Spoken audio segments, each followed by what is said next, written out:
Good morning. I have questions here that were already submitted yesterday, so I'll start to read them for Ajahn Buddhadasa. If, as we go, you would like to, if you have more questions, you can either give them to me or at an appropriate time read them yourself in the microphone. But if you read your question, please give it to me in writing afterwards so that I can translate it. Meaning, if you have a question, please write it down in advance. The first question is, do you think it is wise to introduce our friends or family members who have such strong problems that they need years of psychotherapy to come back to a normal, what means peaceful life, to the Buddhism, to meditation, or to both? Could that help far away from a Buddhist country? Which way of doing this would be best? Should we give them books about Buddhism or meditation? Should we discuss what we learned about? Should we send them to Thailand? Or what should we do? ท่านอาจารย์ครับท่านคิดว่าอย่างไรสำหรับเพื่อนหรือคนร่วมครอบครัวที่มีปัญหาทางจิตใจหนักขนาดที่เขาต้องไปหาจิตแพทย์เราควรจะแนะนำให้เขารู้จักพุทธศาสนาหรือรู้จักการฝึกกรรมฐานหรือไม่ถ้าควรเราควรจะช่วยเขาอย่างไรเมื่อเขาไม่ได้อยู่ในประเทศหรือเมืองพุทธเราควรจะช่วยเขาอย่างไรดีควรให้หนังสือเกี่ยวกับพุทธศาสนาและกรรมฐานหรือควรจะบอกความรู้ที่เราได้มาจากมาฝึกอบรมที่นี่หรือควรให้เขามาเองหรืออย่างไรดีจะต้องทราบ ตั้งแต่ก่อนว่าความรู้ทางธรรมะนั้นต้องเตรียมไว้ล่วงหน้าทุกคนจะต้องศึกษาไว้เป็นการล่วงหน้า จึงจะป้องกันเหตุผลร้ายเหล่านี้ได้เป็นแล้วมีปัญหาแล้วจะมาแก้ปัญหากันทันทีนี่มันก็ยากแต่ก็ต้องทำไปตามเรื่องด้วยเหมือนกันถ้าที่จะทำได้บอกก็อย่างนี้ดีก่อน First,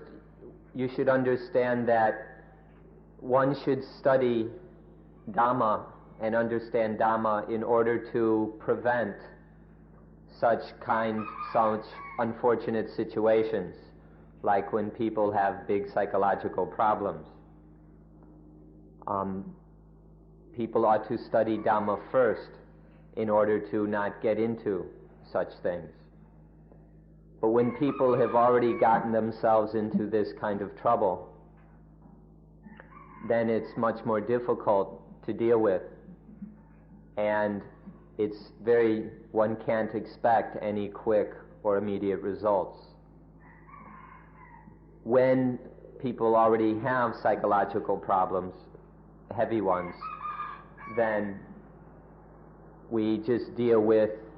the circumstances, with the situation as it goes. So one should first look at it in this way. คนที่ถึงกับเป็นประสาทหรือเป็นโรคจิตแล้วเขาฟังธรรมะไม่รู้เรื่องก็ฟังธรรมะไม่รู้เรื่องปัญหามันอยู่ที่ The person who already has nervous problems or mental illness isn't able to understand the Dhamma. They may sit and listen to Dhamma talks, but they don't really understand what is being said. They can't understand. ผู้ที่จะช่วยเขาได้ต้องเก่งมากต้องรู้มากต้องเก่งมากต้องสามารถมากจึงจะช่วยเขาได้ The person who is able to help them must be very skillful, very clever, have a lot of experience to know how and be able to help them. เราต้องพูดจนเขาเข้าใจหรือยอมรับว่าการที่เขาเป็นอย่างนั้นถึงขนาดนั้นเพราะว่าเขาไม่รู้ธรรมะเสียเลยให้เขาเกิดความสนใจที่จะรู้ธรรมะขึ้นมาบ้างจึงจะค่อยพูดกันรู้เรื่อง First, one must talk to them until they can understand and accept for themselves that the reason they're in the situation they're in is because they don't know anything about Dhamma. First, they must realize what the problem they have and admit it, and then recognize that the reason it happened is because they don't know anything about Dhamma. If we can get this across to them, then they might start to get interested in Dhamma, and then we will have some ability to communicate with them, at least a little bit, and we can work from there. เราต้องพูด กันจนเขาเข้าใจมองเห็นว่าธรรมะแก้ปัญหานี้ได้หรือแก้โรคที่เขากำลังเป็นอยู่นี้ได้ถ้าเขาจะยอมฟังแล้วค่อยๆคิดตามมาแล้วก็พอจะพูดให้เขารวบรวมสติ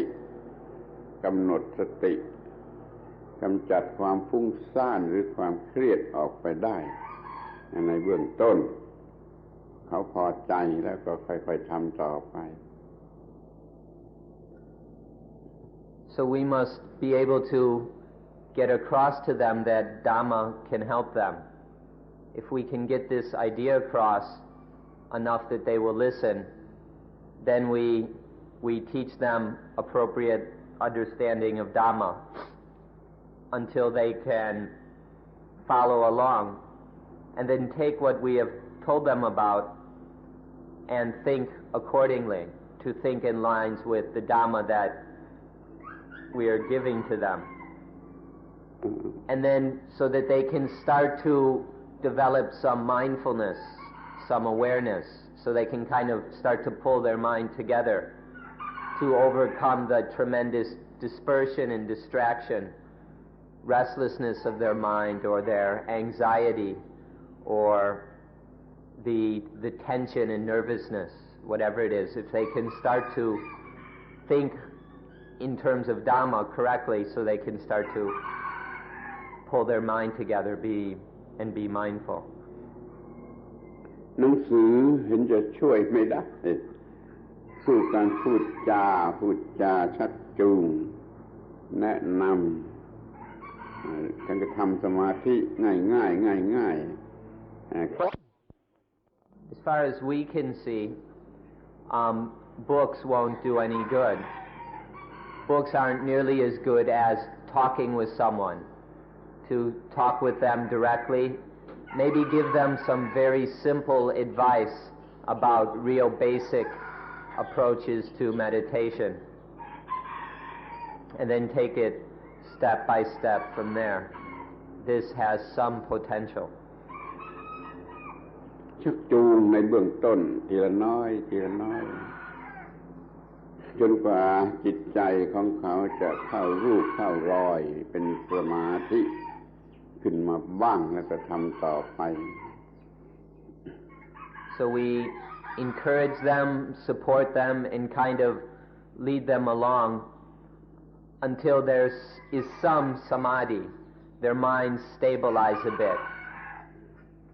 And then when they have some samadhi, then we can develop it further, help them further from there. หนังสือจะช่วยได้บ้างก็เมื่อยังไม่ทันจะเป็นหรือจะเริ่มเป็นหนังสือจะช่วยได้บ้าง Now, books are of some use before people have these problems or when they're about or starting to have these problems, then books can still be of use. ปรากฏว่ายังไม่เคย มีผู้ใดได้ทำหนังสือเฉพาะที่เหมาะสำหรับคนที่ได้ป่วยด้วยโรคนี้แล้ว It appears that no one so far has written a book specifically for people who are getting sick in this particular way. เราศึกษาผู้ป่วยนั่นให้มากศึกษาผู้ป่วยให้มากจนรู้ว่ามันมีเรื่องราวอย่างไรมีเหตุมาทางไหนแล้วค่อยๆแก้ไขไป We study the sick individual a great deal until we know the circumstances and the characteristics of the illness.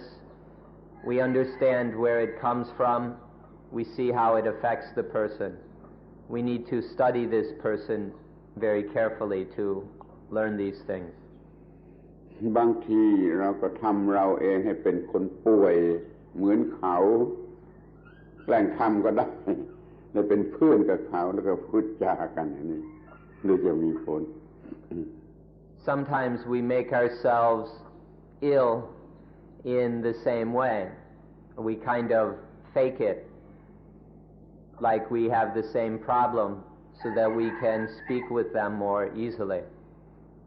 มีความเป็นเพียงเท่านี้ So that's all we can say on this subject.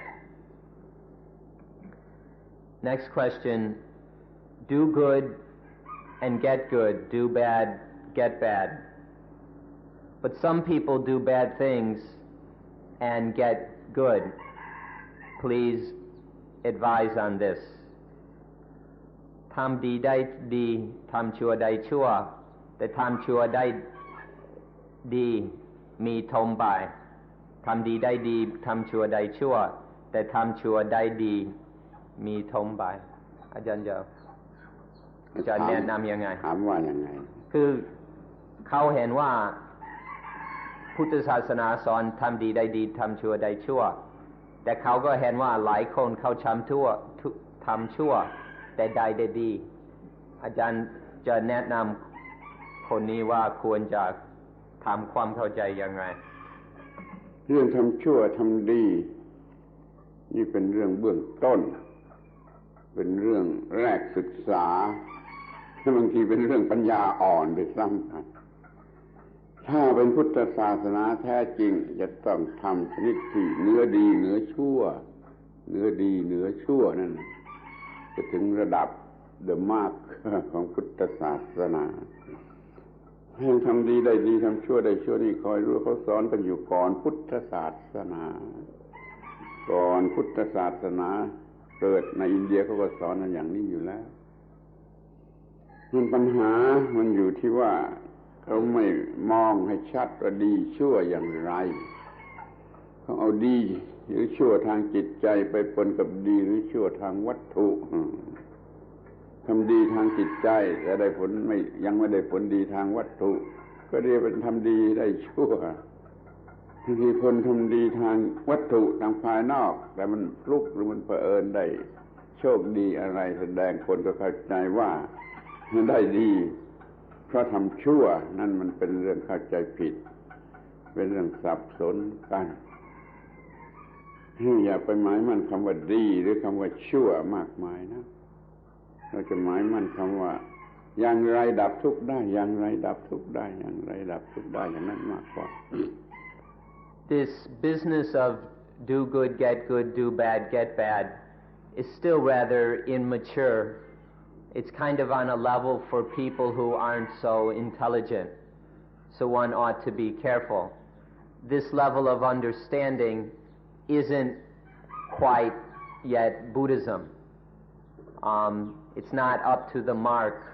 of Buddhism. For it to be Buddhism, it should say to be above and beyond good and evil. This level of understanding is very ordinary. It's for people who haven't developed very far spiritually. It's a kind of beginner's level. It's a level of understanding that was taught before Buddhism. And so it's not actually Buddhism, and one ought to understand it in this way. Now, the confusion in this question is due to the fact that the person isn't clear about what is meant by good and what is meant by bad. They've mixed up and confused the mental aspects of good and evil with the physical aspects of good and evil, and they're attaching to certain narrow meanings of the words. For example, somebody does something good mentally but gets something bad materially. This is what the person is confusing. Mental goodness but receiving bad material results. Or someone who materially, say how they deal with the world, is quite bad, but accidentally or coincidentally they get some happy mental results. This is what people think is to do bad and get good. Notice there's a lot of confusion here about what is good and what is bad. So one has to straighten out this to understand the words good and bad carefully, and not to just attach to common, everyday, or narrow understandings of these words. If we understand these teachings merely with attachment, with narrow old opinions, then it will only lead to confusion. เรื่องเหตุของดีความชั่วนั้นอย่าไปหวังเรื่องในชาติก่อนมากนักหวังอิทัปปัจจยตาในชาตินี้กดอิทัปปัจจยตาในชาตินี้ที่นี่เดี๋ยวนี้ให้มากจะเป็นคนดีคนจริงแน่นอนไม่เกิดสับสนอย่างที่กล่าวมาแล้ว When looking for the causes of what's happening now, the good or bad results we're experiencing now, don't be hoping too much to find causes in previous lives. Instead, look at it in terms of itapajayata, the flow of causes and conditions in this life. That will have much better chance of us staying clear and not getting confused, as the questioner seems to have done. How would Buddhism approach the problem of addiction, whether it be alcohol, drugs, food, or other forms such as gambling? พุทธศาสนาจะทำอย่างไรเกี่ยวกับปัญหาที่เรียกว่าการเสพติดแม้จะเป็นเสพติดในเหล้าในยาเสพติดในอาหารหรือในเรื่องอื่นๆเช่นการพนันจะทำยังไงกับเรื่องเสพติดเรื่องสิ่งเสพติดนี่เป็นข้อห้ามมาแล้วตั้งแต่ก่อนพุทธศาสนาก่อนพระพุทธเจ้าเกิดเป็นศีลธรรมเป็นจริยธรรมที่เขาห้ามกันมาก่อนแล้วในฐานะเป็นศีลธรรมพื้นฐานทั่วไปพุทธศาสนาเกิดขึ้นก็ยอมรับข้อนี้นั่นก็เป็นอันว่าเป็นเรื่องเบื้องต้นเป็นเรื่องช่วยประกอบให้มีการปฏิบัติพุทธศาสนาที่สูงขึ้นไปถือเป็นจริยธรรมต่ำๆสากลทั่วไปก็แล้วกัน This question of addiction is something that was warned against and taught against way before Buddhism happened. This is a very low level of morality or ethics. So first of all, understand that with the question of addiction here, we're dealing on a very low or spiritually immature level. And old forms of religion that existed before Buddhism taught against this. When Buddhism appeared, it accepted the reality and truth of that as a kind of preliminary level of understanding. So, avoiding addictions, not being addicted to things like alcohol, drugs, gambling, and other low forms of behavior like that, is just a very basic preliminary morality necessary for any further spiritual development. And so its place in Buddhism is kind of a prerequisite. If one isn't able to overcome such low forms of behavior, then one won't be able to go any further into things such as meditation and higher understanding. ปัญหานี้เพิ่งยากยุ่งยากเพิ่งลำบากยุ่งยากในสมัยหลังในสมัยที่มนุษย์ได้ประดิษฐ์น้ำเมา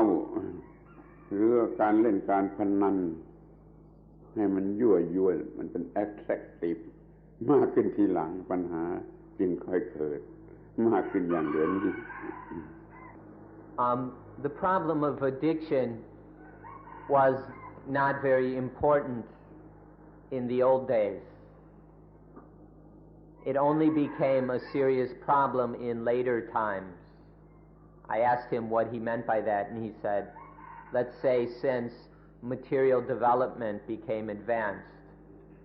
only once human beings became very skillful and clever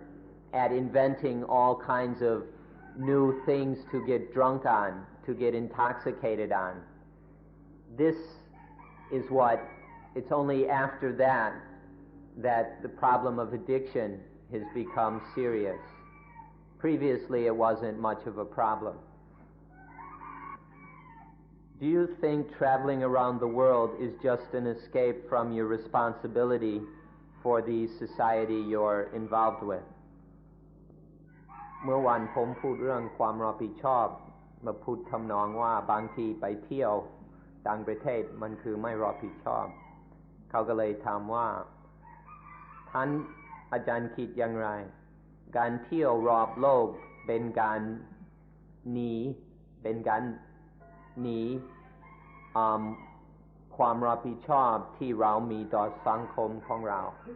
เป็นการไม่รับผิดชอบหรืออย่างไรมันหลายความหมายนะการไปเที่ยวรอบโลก มันมีความหมายหลายความหมายคือไปเพื่อศึกษาก็ได้ไปเพื่อช่วยผู้อื่นก็ได้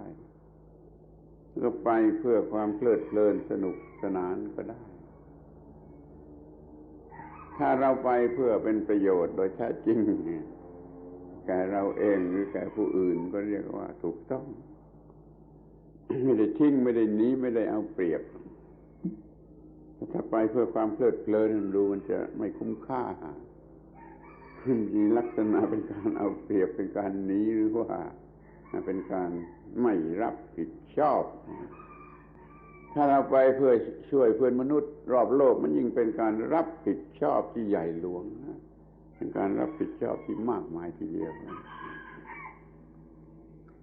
The words traveling around the world have many meanings.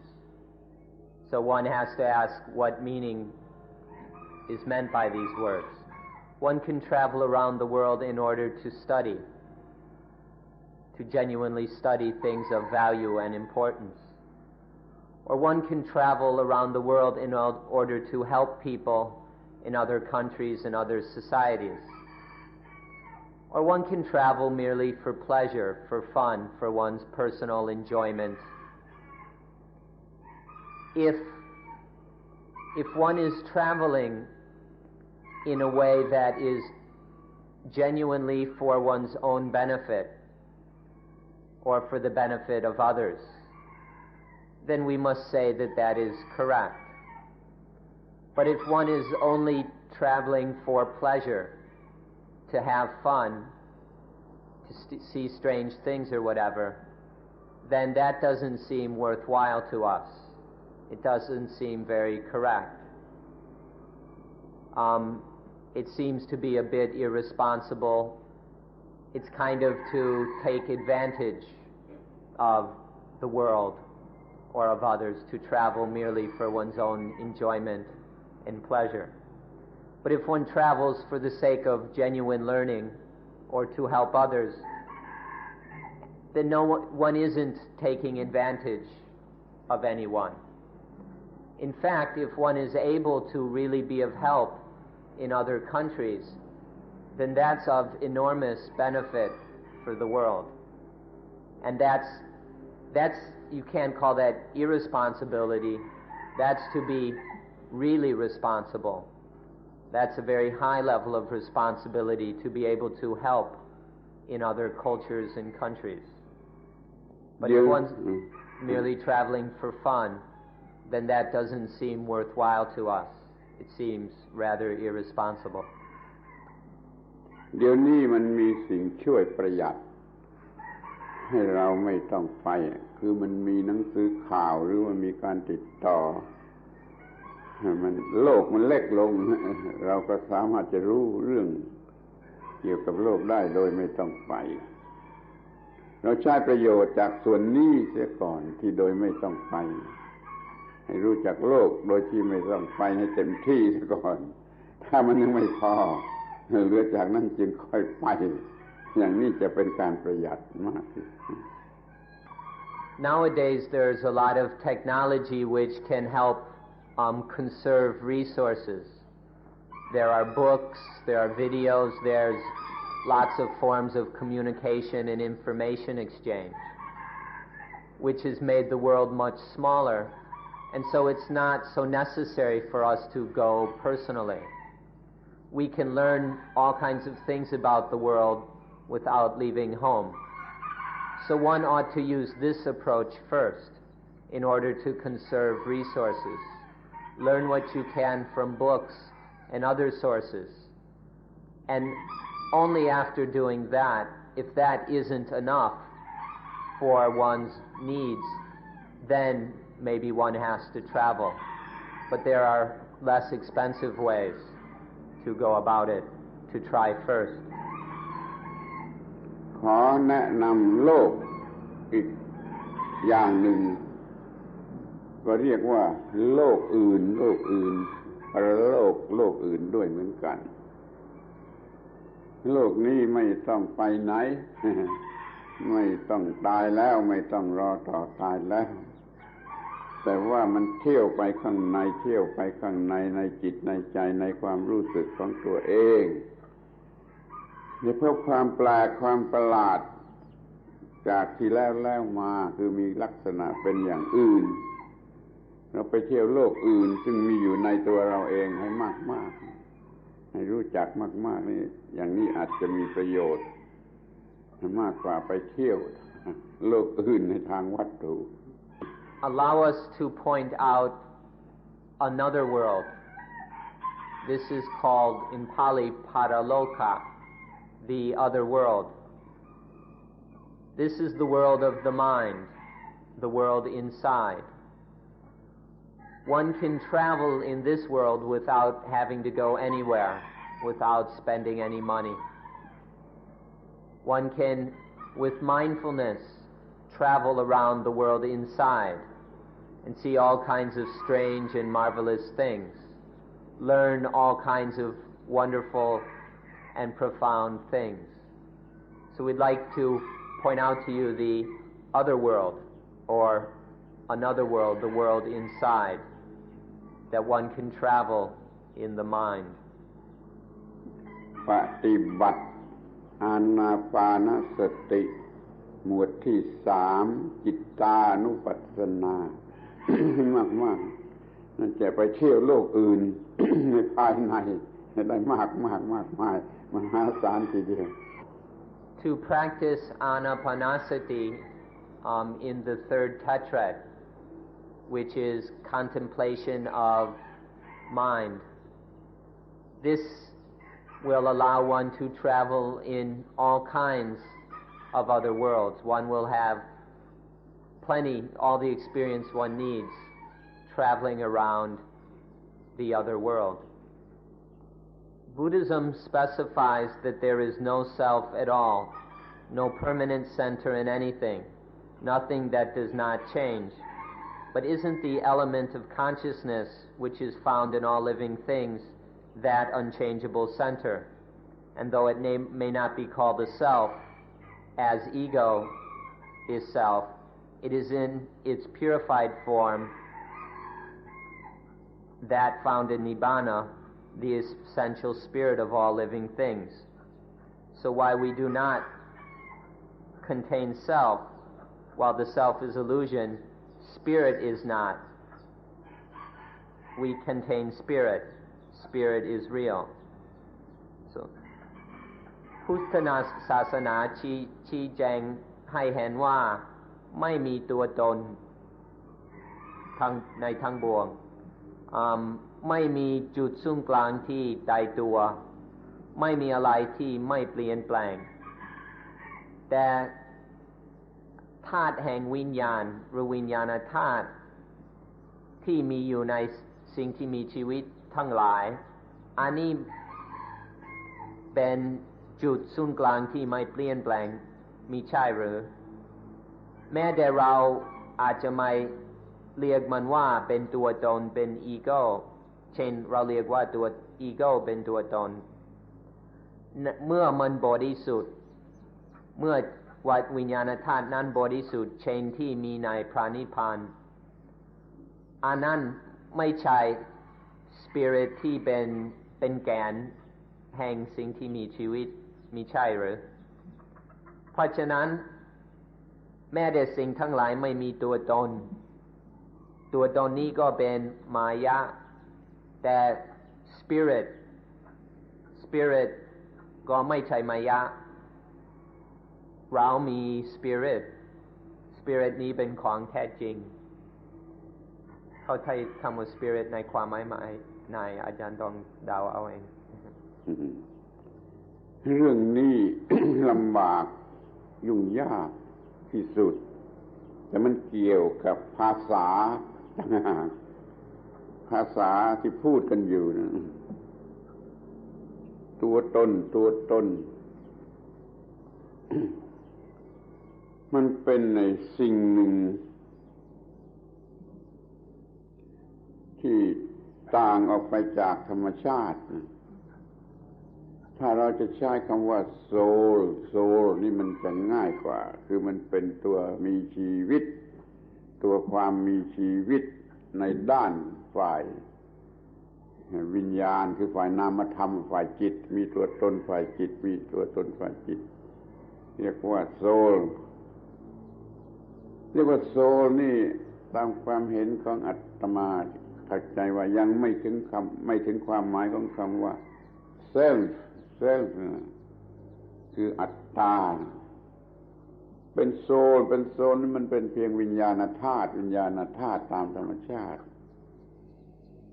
แต่แล้วมันเป็นที่ตั้งแห่งความยึดถือว่าอัตตาไม่ยึดถือกันแล้วไปพอยึดถือเข้ามันก็เกิดอัตตาขึ้นมาปัญหามันเพิ่งจะเกิดเมื่อถูกยึดถือว่าเป็นอัตตาเราจะต้องเข้าใจให้ดีถูกต้องอย่างยิ่งว่าอัตตานั่นคืออะไรในชั้นนี้เข้าใจกันเสียก่อนว่าโซลที่ไม่ถูกยึดถือก็ยังไม่เป็นเซลฟ์พูดข้อนี้กันก่อนครับ This is a rather troublesome problem because we run into the great difficulties of language. The meanings of words are very ambiguous, and so this can be quite troublesome. When we use the word self, it is something that does not exist in nature. Self or atta is something that cannot be found in nature. So it might be better to speak about the word soul. Soul is something found in living things. Now, different meanings are given to the word soul. some people treat it as if it was some eternal, unchanging substance. But our understanding of the word soul is just that it's the natural element of consciousness, what in Buddhism is called viññata dhatu, that exists in all living things. This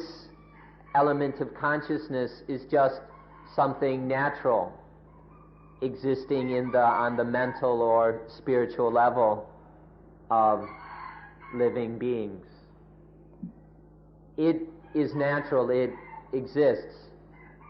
and there's no problem regarding this element of consciousness, at least at the start. But the problem is this element of consciousness, whatever you call it, whether you call it soul or spirit or whatever, is very easily attached to as being self. So the problem arises when we take the element of consciousness to be self or atta. So we need to understand what is meant by the word self or atta. Soul คือชีวิตในฝ่ายจิต mentality เรียกว่า soul ยังไม่มีปัญหา ต่อเมื่อได้ไปหลงไปยึดมันเอา soul มาเป็น self นี่เกิดสิ่งใหม่สิ่งหลอกลวงสิ่งนี้จึงจะมีปัญหาทางฝ่ายธรรมะภาษาบาลีมันยังเป็นเพียงชีวิตหรือชีวิตินทรีย์ความมีชีวิตในส่วนจิตนี่ยังไม่มีปัญหาต่อเมื่อได้ยึดเอาสิ่งที่เรียกว่าชีวิตมาเป็นอัตตานี่มันจึงจะเป็นปัญหามันอยู่ที่ความหลงว่าเป็นอัตตาเราจะต้องเข้าใจกันในข้อนี้ The word soul in itself is no problem, but when we cling to the soul as being self, that is the problem. Soul is just mind. It's just the mental side or level of existence. It just refers to the mentality within life. In the Pali language, we just call it life, or the Chiva Indriya, the faculty of life, or the quality of life that exists within the mind. That's all that's meant by to us, by soul. But as soon as we cling to that soul as being self, as being atta, then there arises a problem. ปัญหาที่กำลังมีอยู่โดยแท้จริงก็คือไม่มีใครรู้จักหรืออธิบายได้ว่าอัตตานั่นคืออะไรโดยแท้จริงพูดไปตามความเห็นถึงแม้คำว่า self ในภาษาอังกฤษก็ดีใครอธิบายได้แน่ว่า self นั่นคืออะไรนี่คืออะไรนี่เพราะว่าไอ้ self หรืออัตตานั้นมันไม่ได้มีตัวจริงใครเข้าใจว่าอะไรเป็น self เป็นอัตตามันก็พูดไปอย่างนั้นบอกไปอย่างนั้นแม้ในภาษาบาลีหรือภาษาสันสกฤตก็มีความหมายที่กล่าวกันไว้หลายอย่างไม่แน่นอน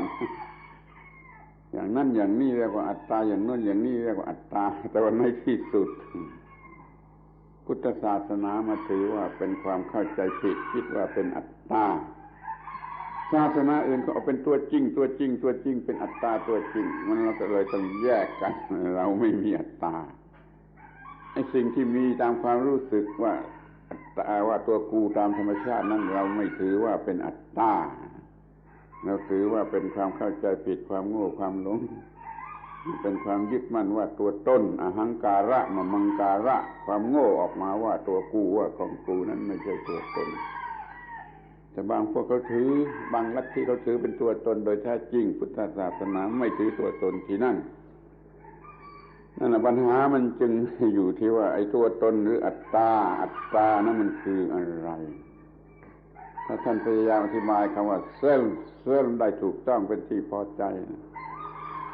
ก็ได้เหมือนกันจะมากลับกับคำว่าอัตตาของพวกที่เขาพอใจ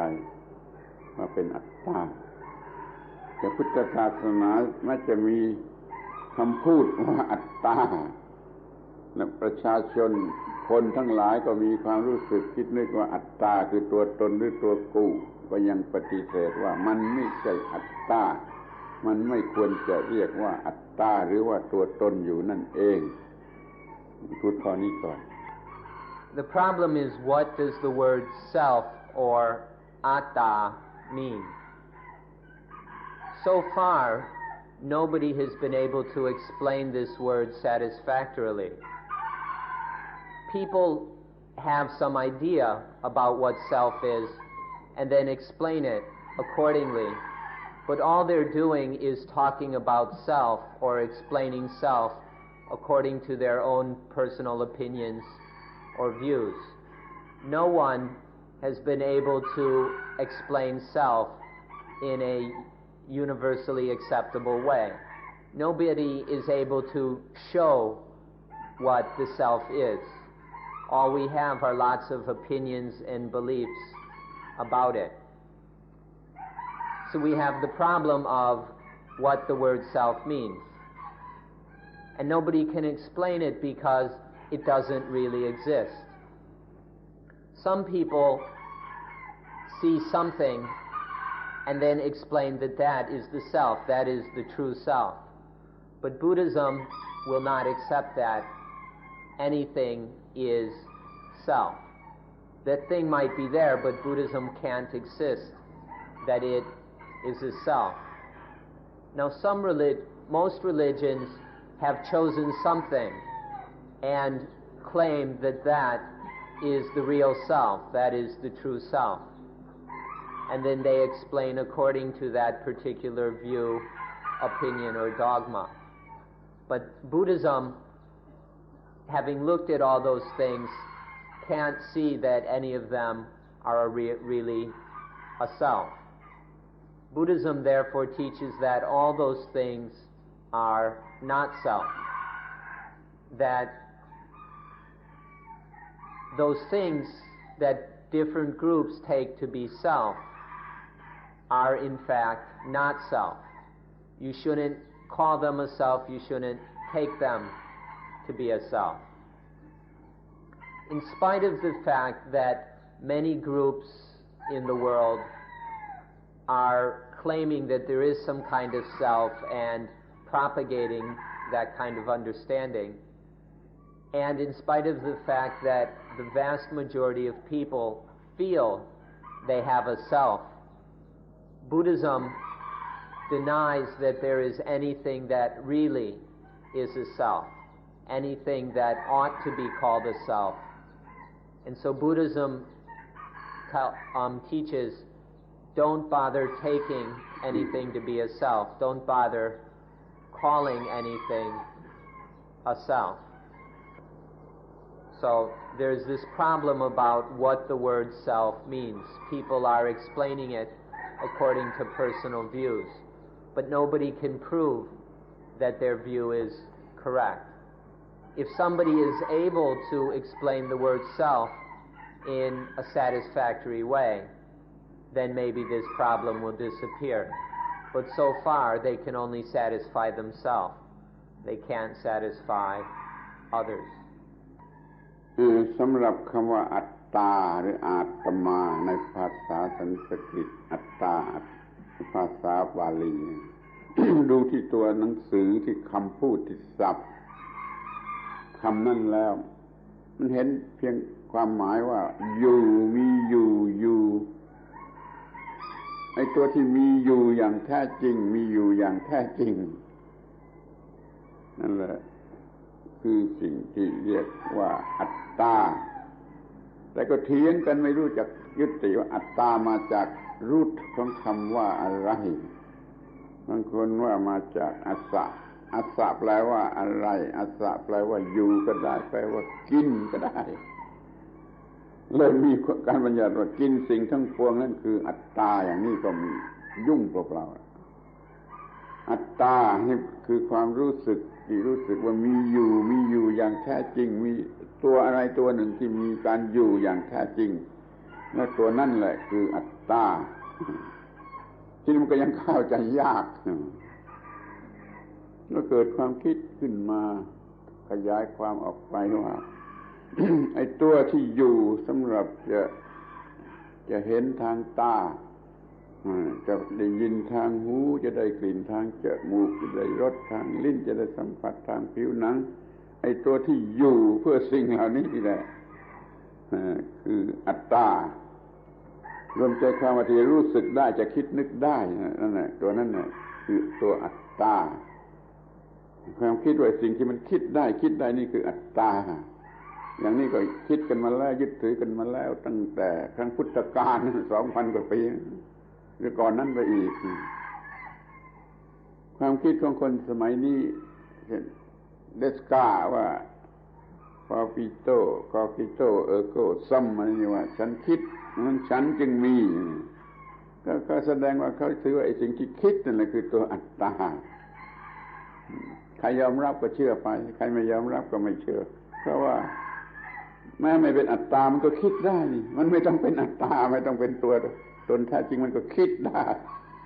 การที่ถือคิดได้แล้วเป็นอัตตามันก็เลยไม่มีความหมาย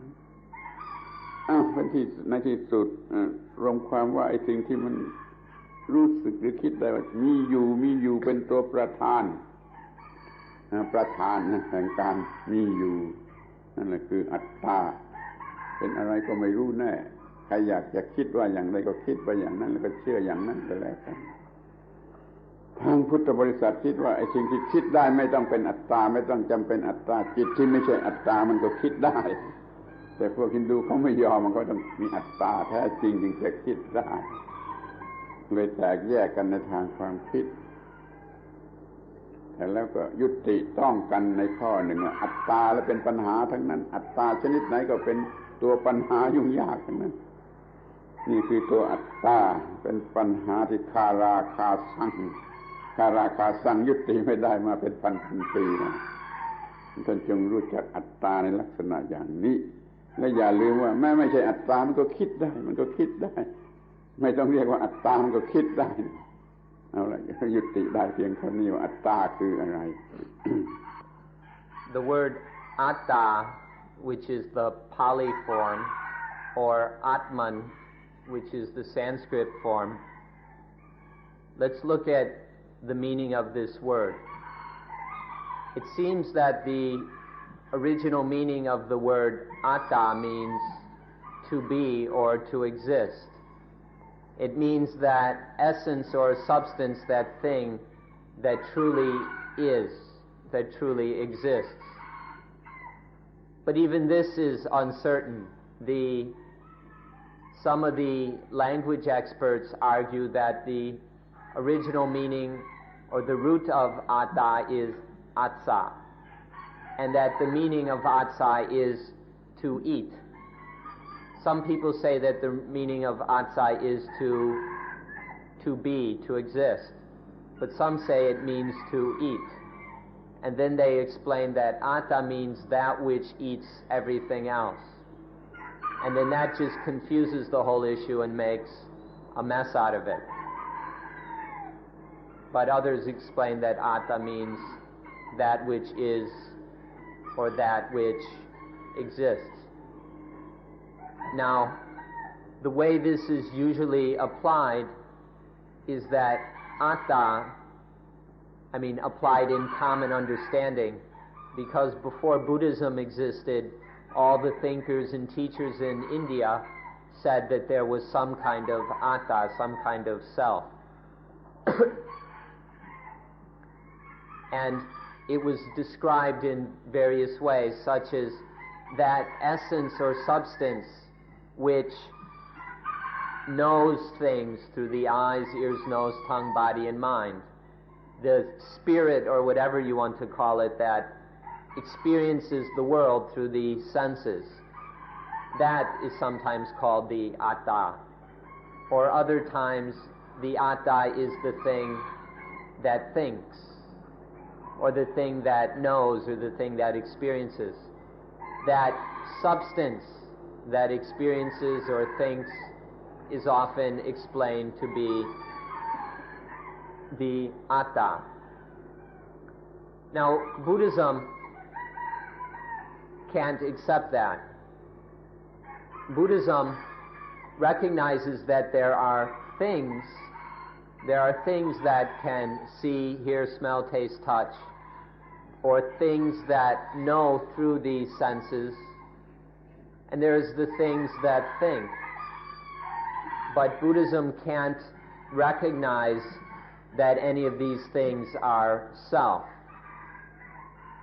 because the idea of self is there's something that truly exists, that doesn't change. And to think that that thing which knows through the senses doesn't change, that has no meaning in Buddhism. Because if one observes the knowing through the senses, you'll see that it keeps changing. There's not some unchanging knower or experiencer. Or take like some Western thinkers like Descartes, who said, cogito ergo sum, I think, therefore I am. Here, Descartes has attached to the thing which thinks. Whatever it is that thinks, he thinks that that is the self, that which truly exists. But Buddhism studies the thinking and sees that, oh, it can think. There are things that think without requiring any self. So there are those who claim that whatever it is that thinks or knows, that is the self. But Buddhism observes that all these things which know, think, or whatever it is that does things, it's changing. It isn't some unchanging substance or essence. And so this problem goes on and on. There are all the different explanations of self, but nobody can agree on them. Even the different religions give different understandings, or even in each religion. And then Buddhism doesn't accept any of those explanations of self, that those things really exist or truly exist. And so this question of self is a very tangled one, and it's an unending question. As long as people are attaching to self, they'll keep formulating ideas and theories about the self, and this will go on endlessly. But understand that real Buddhists don't find a self anywhere. They see the things that think and feel and experience, but those things are changing all the time and can't properly be called a self. เพื่อจะเข้าใจหรือรู้จักความแตกต่างอันนี้ให้ชัดเจนยิ่งขึ้นเราก็จะไปดูกันที่สิ่งที่เรียกว่า final goal วัตถุประสงค์อันสุดท้ายพวกที่ถือว่ามีอัตตาเขาก็ต้องการให้อัตตาเล็กๆนี่ไปรวมกับอัตตาใหญ่ปรมาตถมันเป็นนิรันดรเป็น eternity หรือว่าให้เราเข้าไปรวมกับพระเจ้าพระเป็นเจ้าที่เป็นนิรันดรนั่นพวกที่ถือว่ามีอัตตาขอให้ไปรวมกันกับบรมอัตตาไปทางนั้นที่พวกที่ไม่ถือว่ามีอัตตาเช่นพุทธศาสนานี่เราไม่มีอัตตาเราก็เลยมีไฟนั่นโกนเป็นว่างจากอัตตาภาวะไม่มีอัตตานั่นก็เป็นนิรันดรว่างจากอัตตานั่นแหละคือนิรันดรแล้วต้องการจะอยู่กับความไม่มีอัตตาที่เรียกว่าว่างจากอัตตาว่างจากความทุกข์ว่างจากปัญหานี่ก็เป็นนิรันดรต่างฝ่ายต่างมี eternity ของตนแ แต่มันต่างกันลิบอันนู้นมีอัตตาตัวตนถาวรอันนี้ไม่มีอัตตาเป็นนิรันดรลองใครควรดูเถอะอัตตานี่มันคืออะไรเมื่อหมู่มนุษย์ในโลกนี้กำลังถือกันอยู่เป็นสองฝ่ายอย่างนี้อัตตานั่นมันคืออะไร To understand these different perspectives on self, let's take a look at the final goal. The final goal for those who have self, who hold or believe that there is self, the final goal is for this little self to merge with the big self or the great self, the eternal self, such as in the Hindu teachings. Or take Christianity, where there's the belief in some little individual self, and the goal is this to go exist with God in eternity, to exist in eternity. So these are conceptions of some self which will enter eternity, some idea of an eternal self. The other way of looking at this, the Buddhist perspective, is that to begin with, there isn't anything which is self. There never was anything that rightly could be called a self. And so, in Buddhism, the final goal is eternal voidness, to realize and dwell in the eternal voidness, the voidness that is totally free and void of self and anything having to do with self. So, one viewpoint is for this self to go exist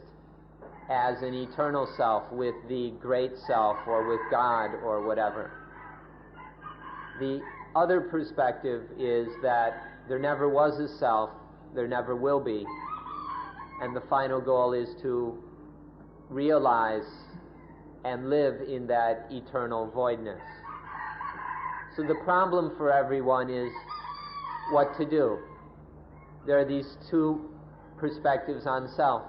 People in this world can be divided into two camps. There are the groups that believe there is some self, and then there are those who don't see a self anywhere. And so, what are we going to do about this business of self? มาดู eternality ที่นี่เดี๋ยวนี้ที่นี่เดี๋ยวนี้เมื่อใดใครก็ตามว่างจากความคิดว่าอัตตาไม่มีความคิดว่าอัตตาว่างจากอัตตาเขาถึง eternity ของ eternity ที่นี่และเดี๋ยวนี้พอเขากลับมีความคิดว่าอัตตาขึ้นมาอีกเขาก็สูญเสีย eternity ข้อนี้เป็นสิ่งที่ต้องสังเกตมี eternity รออยู่เมื่อใดว่างจิตว่างจิตสะอาดจิตบริสุทธิ์ว่างจากอวิชชาปาทานความโง่ทั้งหลายแล้วมันก็ถึง eternity ที่นี่เดี๋ยวนี้นี่เราพยายามที่จะถึง eternity ข้อนี้กันเนี่ยมีหวังหรือเป็นสิ่งที่ปฏิบัติได้ง่ายกว่าที่นี่และเดี๋ยวนี้จิตไม่มีความรู้สึกยึดถือว่าอัตตาหรืออัตตนิยาคือตัวตนหรือของตนจิตนั่นก็ถึง eternity ที่นี่และเดี๋ยวนี้ที่ให้มันถึงตลอดไปเลยไปตลอดไปเลยก็เป็นนิพพานตลอดกาลไปเลยเป็นถึงที่สุดในพุทธศาสนาถึงความว่างจากอัตตาเป็นนิรันดรอัตตาคืออะไรใครควรรู้ So let's look at the final goal or eternity as it exists right now. Let's take a look at the eternity of eternity, the eternity that we can find right here and now, not the eternity of thoughts and beliefs. Whenever the mind, if right now the mind is void, is free of all thoughts of me and mine. If there's no thinking, no awareness, no sense or feeling of me or mine, of self in the mind, then the mind in that moment dwells in eternity. The mind realizes that eternity as soon as it is void of self. But once the mind starts to think in terms of self again, once it starts to hold on to the sense of self or the concepts of self, then that eternity disappears. This is something immediate, direct, and experienceable by everyone here. When the mind is void of self, eternity appears. When the mind is no longer void, when the mind is caught on self, centered on self, then eternity disappears. In fact, that eternity is here. It's always waiting. But we can only realize it, experience it, or see it for ourselves when the mind is free of self, is void of self, of me and mine. So, this thing called self, if to get this self into eternity seems to us to be a very difficult problem. To get the self into eternity doesn't seem to fit with experience or with reality. It seems much easier to just leave the self alone, and then eternity is right there. All you have to do is drop the self. So what you're going to do with this problem of self, or how you're going to get the self into eternity, this is a difficult question. พุทธบริษัทมองเห็นชัดด้วยตนเองไม่ต้องเชื่อผู้อื่นมองเห็นชัดด้วยตนเองไม่ต้องเชื่อผู้อื่นว่าเมื่อใดจิตน่ะว่างจากอัตตาว่างจากคอนเซ็ปต์ว่าอัตตานั่นก็คือว่างจากอัตตาเมื่อนั้นจิตเป็นอิสระจิตเบาจิตสบายจิตไม่มีความทุกข์จิตไม่มีปัญหา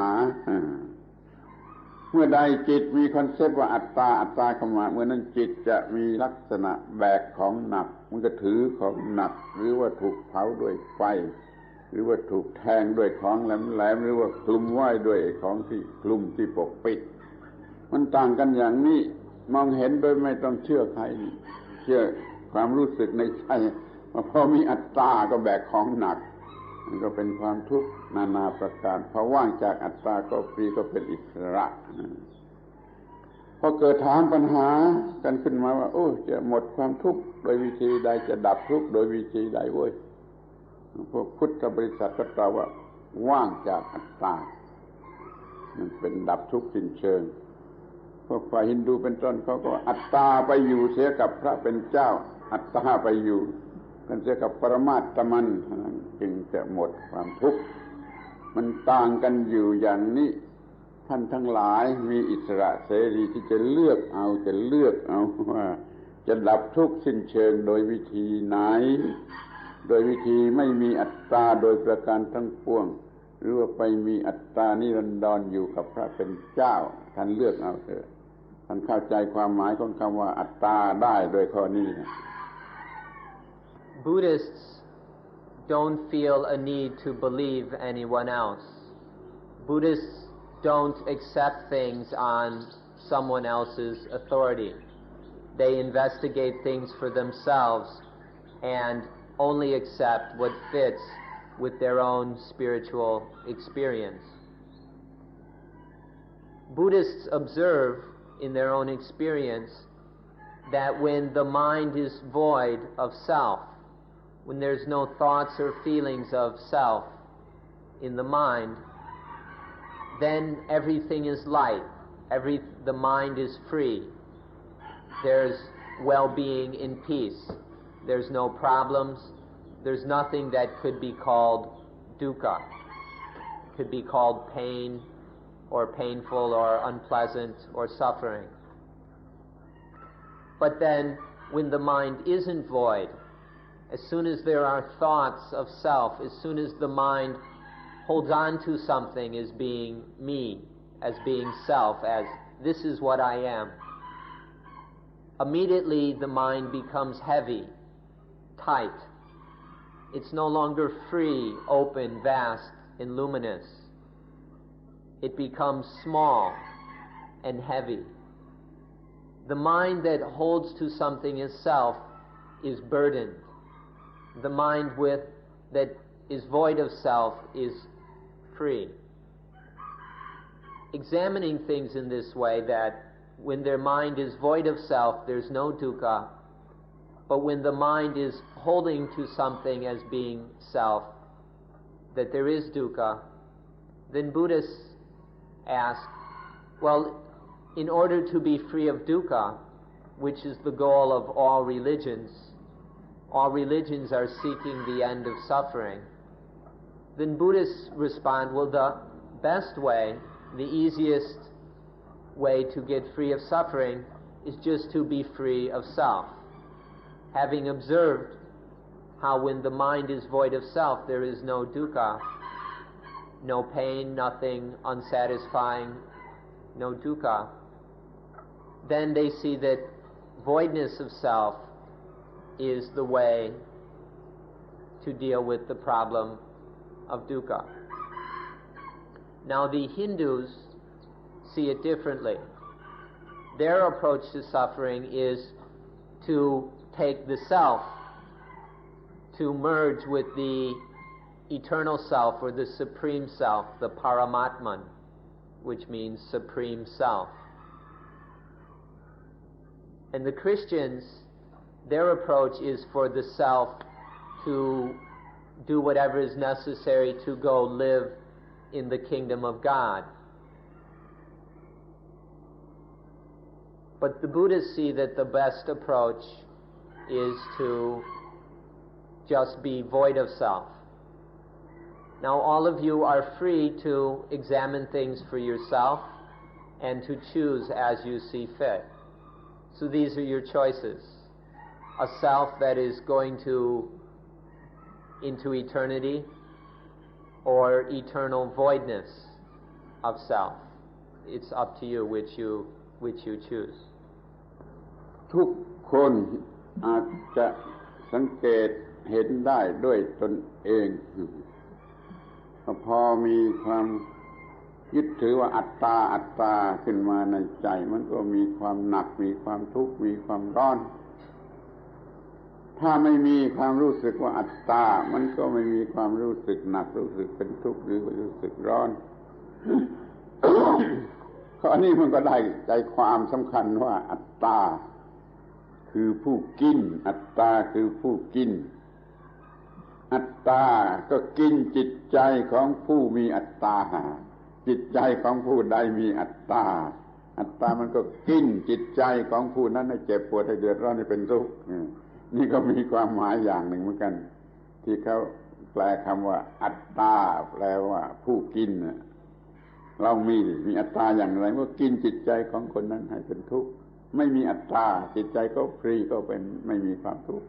ท่านเลือกเอาเองว่าจะเอาอัตตาหรือเอาไม่มีอัตตา By just examining your own experience carefully through practicing mindfulness,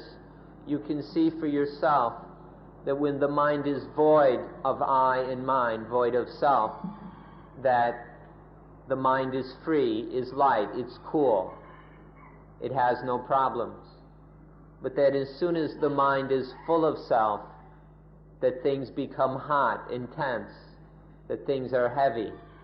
that there is dukkha. This is something that you can see for yourself and then draw your own conclusions. Now if we see this, then we can understand how they explained that atta means the eater, the one that eats. Because you can see how atta eats the heart of the one who has atta. Whenever there is atta or self in the mind, in the heart, then that self eats the heart. It eats it. It creates dukkha or suffering. So we can see some meaning in this word, this explanation that atta is the one that eats, or the eater. Buddhists then see that it's best to be free or void of self. If this self just eats the heart, just creates dukkha, it's better to be totally void, to be free of it. ฝ่ายที่ถือว่ามีอัตตาเขายังมีทางออกอีกอย่างหนึ่งคือเขาแยกเป็นสองอัตตาคืออัตตาที่เป็นกิเลสเนี่ยต้องทำลายให้หมดอัตตาที่เป็นกิเลส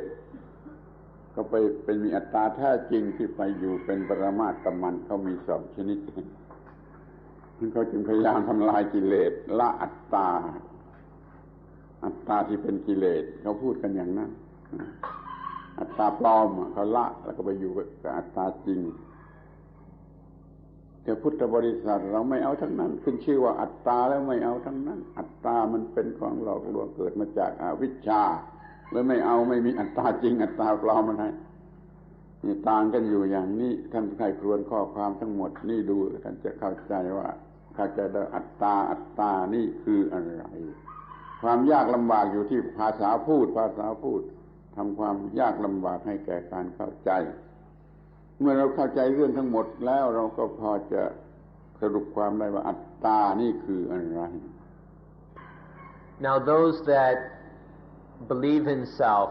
that say there is a self, they deal with the problem a little bit differently, but they've got their way of dealing with this problem. They distinguish between defiled self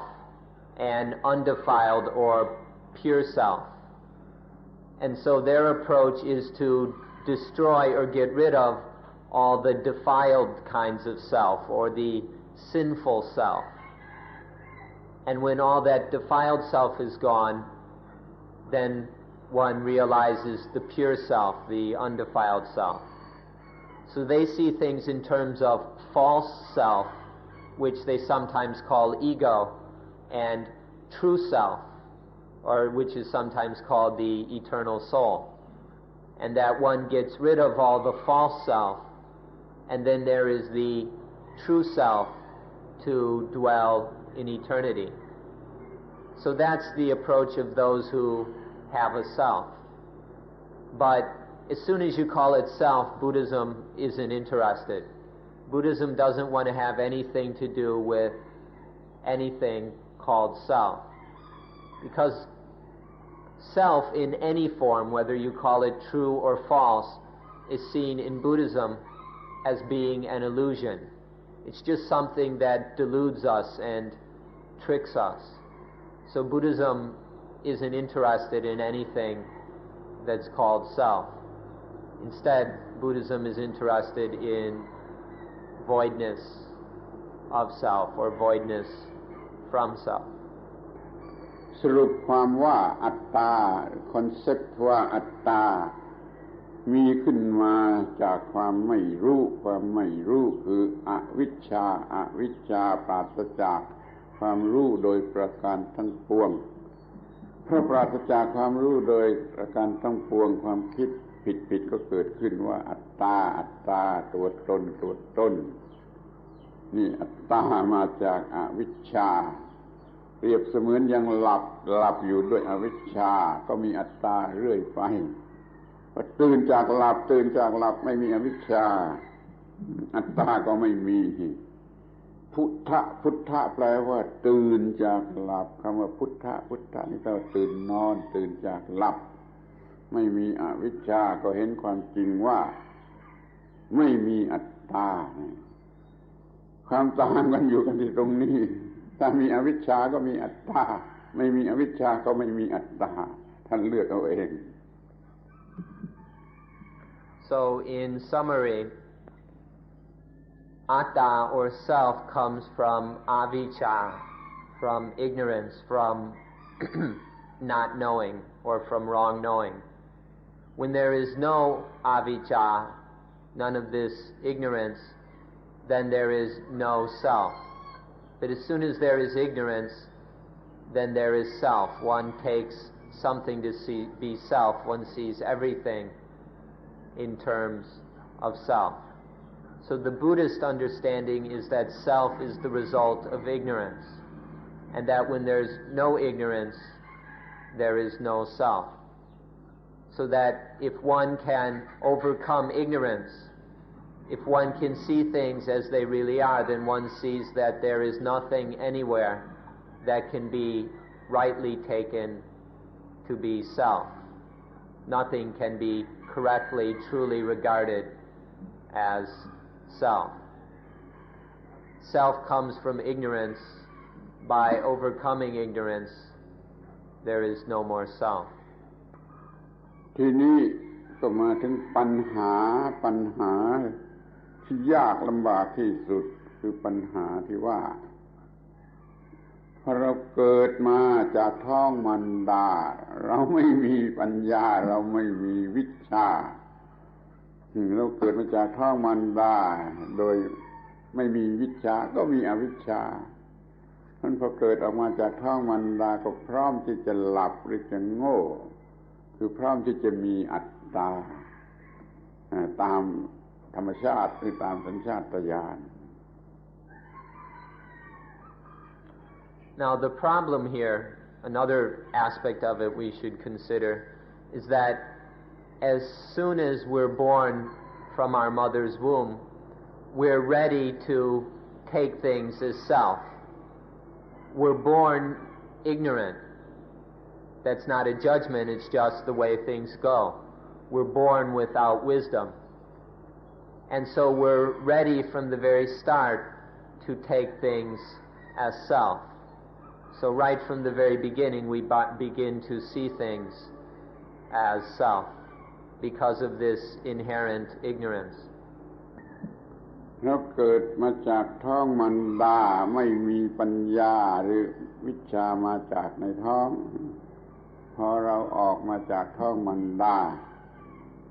เราก็เริ่มโง่ฟังดูดีเริ่มโง่เริ่มมีอวิชชาเช่นว่าเรามีตาเห็นรูปเราไม่รู้ว่าไอ้ระบบประสาททางตามันเห็นรูปเราก็รู้สึกกู้เห็นรูประบบประสาทหูได้ยินเสียงทางคลื่นเสียงตามธรรมชาติไอ้จิตโง่อวิชชามันก็กู้ได้ยินเสียงจมูกระบบประสาทที่จมูกได้รับไอ้กลิ่นแก๊สปริมาณของแก๊สมันก็ไม่คิดว่าระบบประสาทได้กลิ่นมันคิดว่ากู้ได้กลิ่นประสาทที่ลิ้นรู้รสมันก็ว่ากู้ได้รสอะไรมาถูกผิวหนังก็ว่ากู้มันได้รับการสัมผัสทางผิวหนังจิตมันคิดได้มันก็ว่ากู้คิดเนี่ยความโง่ของเราตั้งต้นที่ว่ากูเห็นรูปกูได้ยินเสียงกูได้กลิ่นกูได้รสกูได้สัมผัสผิวหนังกูมีความคิดความนึกมันเริ่มต้นขึ้นมาอย่างนี้นะเรื่องของอวิชชาที่ทำให้มีอัตตามันเริ่มต้นขึ้นมาอย่างนี้ตั้งแต่แรกออกมาจากท้องมารดา So as soon as we're born we become stupid. Because of this ignorance we start acting foolishly. From the moment of birth, or soon after birth, when some sight strikes the eyes, we think, I see. Some sound strikes the ear and we think, me hears. Some volatile gases enter the nose and we take it to be me smells. There are tastes on the tongue and we think me tastes. Things touch the body and we think me touches. or I am touched, and then thoughts, feelings, memories in the mind, we take it to be me. This foolishness starts very early, practically from the moment of birth, where whatever contacts the senses is taken to be, or then it's me that experiences it or knows it. เราถูกหลอกครั้งที่แรกเพื่อให้มีตัวกูมีอัตตาขึ้นมาก่อนไม่ใช่เรื่องของระบบประสาทตามธรรมชาติร่างกายและจิตใจตามธรรมชาติทำหน้าที่ตามระบบประสาทเราไม่คิดว่าระบบประสาทเราคิดว่ากูใช่ทั้งนั้นนี่ถูกหลอกครั้งที่แรกทีนี้ครั้งที่สองพอเราได้สัมผัสกับอารมณ์นั้นๆที่เข้ามาทางตาหูจมูกลิ้นกายใจนี่ สิ่งใดมันถูกใจก็รู้สึกเป็นบวกไม่ถูกใจมันก็รู้สึกเป็นลบมันโง่ว่าเป็นบวกมันโง่ว่าเป็นลบมันไม่คิดว่าเป็นธรรมชาติอย่างนั้นเองทั้งบวกทั้งลบนี่เราโง่ครั้งที่สองถูกหลอกครั้งที่สองให้มีความรู้สึกเป็นบวกเป็นลบให้ความรู้สึกเป็นบวกเป็นลบมันก็หล่อเลี้ยงความคิดว่าอัตตายิ่งขึ้นไปถูกใจก็อัตตาบวก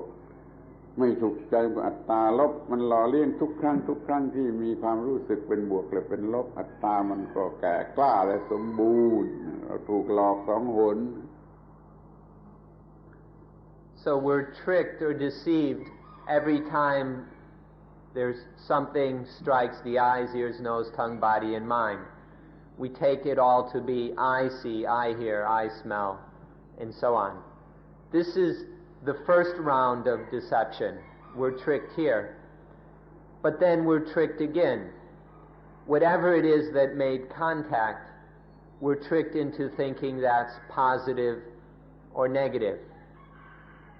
And so we're tricked again, that the sight, the smell, the sound, the taste, whatever is positive or is negative. And then this self gets strong, the self grows even further. So we're deceived twice. And so the self gets very big. ถูกหลอกครั้งหนึ่งความโง่ว่าอัตตาก็เพิ่มขึ้นครั้งหนึ่งเข้มข้นขึ้นครั้งหนึ่งถูกหลอกมาเรื่อยๆความโง่ว่าอัตตาก็เข้มข้นเต็มที่จนมีตัวกูมีของกูอย่างนั่นอย่างนี้เหมือนที่เรารู้สึกกันอยู่ทุกๆคนนี่ไม่ต้องบอก So we're tricked the first time and self arises. So that's the first level of stupidity. And then there's the feelings of positive and negative, and we're tricked even more. We become even more stupid, and the self becomes intense, much bigger, much stronger. This is something that you don't need anyone to tell you. You can just see it because this is happening to everyone here. These two levels of deception are happening right now. Everyone is sitting here with this self, deceived by this illusion of self and the illusion of positive and negative. ที่เราจะเห็นได้ง่ายๆที่ว่าไอ้ความรู้สึกว่าอัตตารุนแรงขึ้นมาเด็กเมื่อเราเป็นเด็กเดินไปก็ชนเก้าอี้เดินชนเก้าอี้ความรู้สึกมันเกิดขึ้นว่านี่อัตตาฝ่ายนี่อัตตาฝ่ายเราเก้าอี้เป็นอัตตาฝ่ายตรงกันข้ามจากเราเป็นข้าศึกของเราโง่จนให้เก้าอี้ก็มีอัตตาแล้วเขาก็เตะเก้าอี้เด็กๆก็เตะเก้าอี้ดูความโง่ของความหมายว่าอัตตาโง่ถึงขนาดที่จะเห็นเก้าอี้เป็นอัตตาฝ่ายตรงกันข้ามแล้วก็เตะเก้าอี้ A very easy example will help to illustrate this. An example from childhood. A child is careless and walking bumps into a chair. After bumping into the chair, it hurts, the leg hurts or something, and the feeling arises, self, myself. And then the child also projects self on the chair. Myself and that self hurt me. And so the child kicks the chair. On the first level of illusion is taking this to be self. The pain in the leg or whatever to be self. And then the second level of illusion is to think that the chair is a self. And then one is so stupid, one kicks the chair, as if that will do any good. This illustrates very clearly these two levels of the illusion of self. บางทีคุณแม่เนอร์สมาช่วยกันตีเก้าอี้เอาใจเด็ก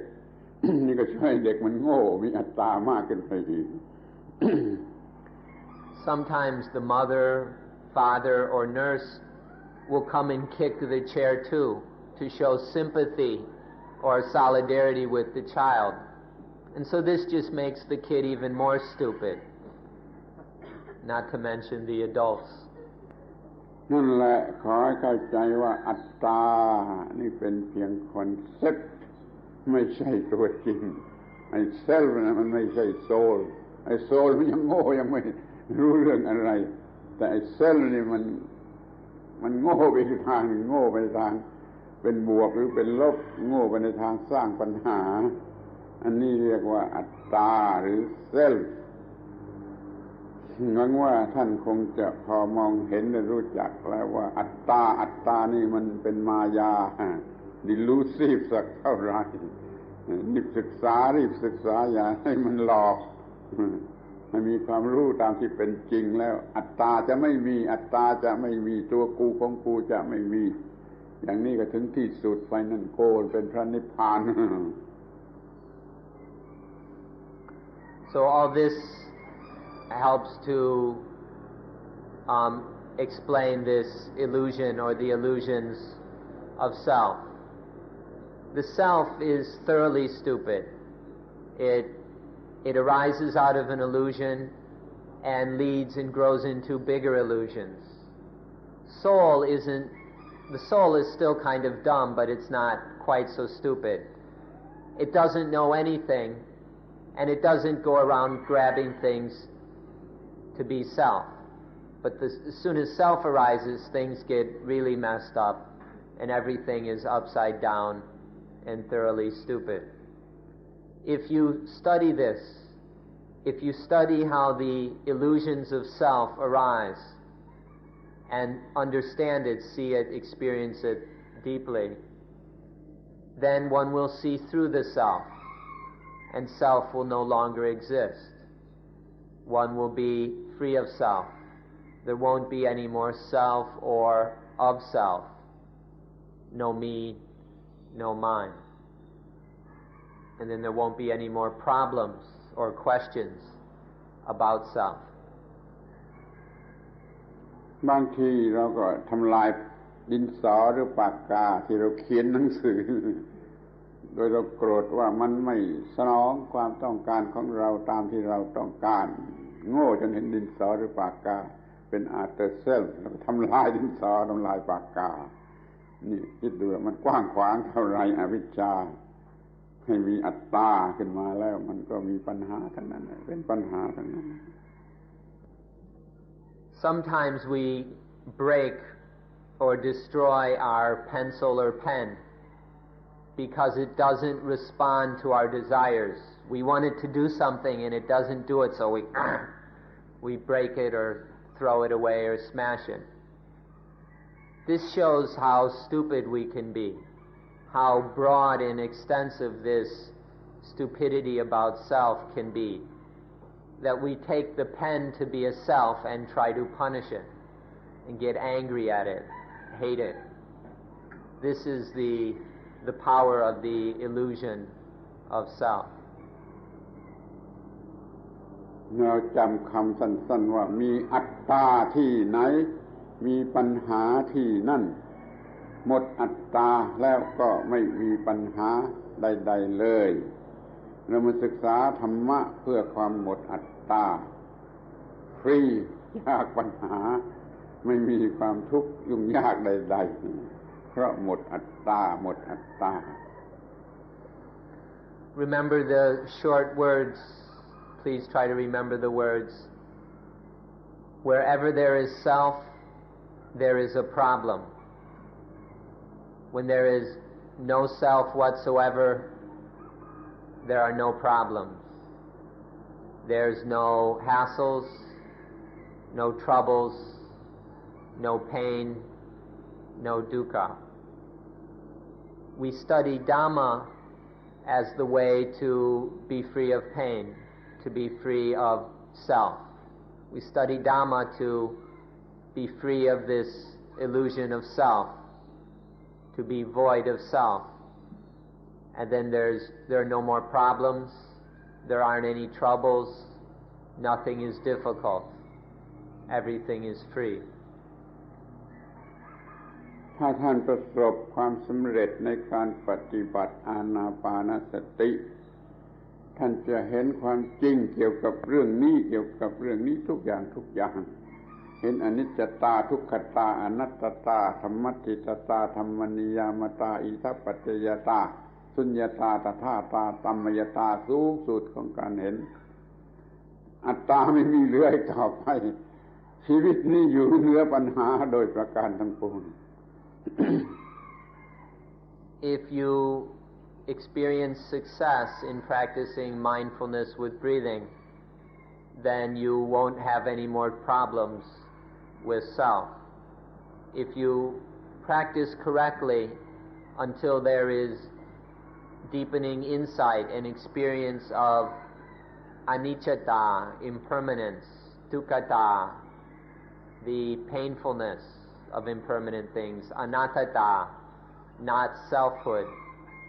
dhammattitata, the naturalness of things, dhammaniyamata, the lawful,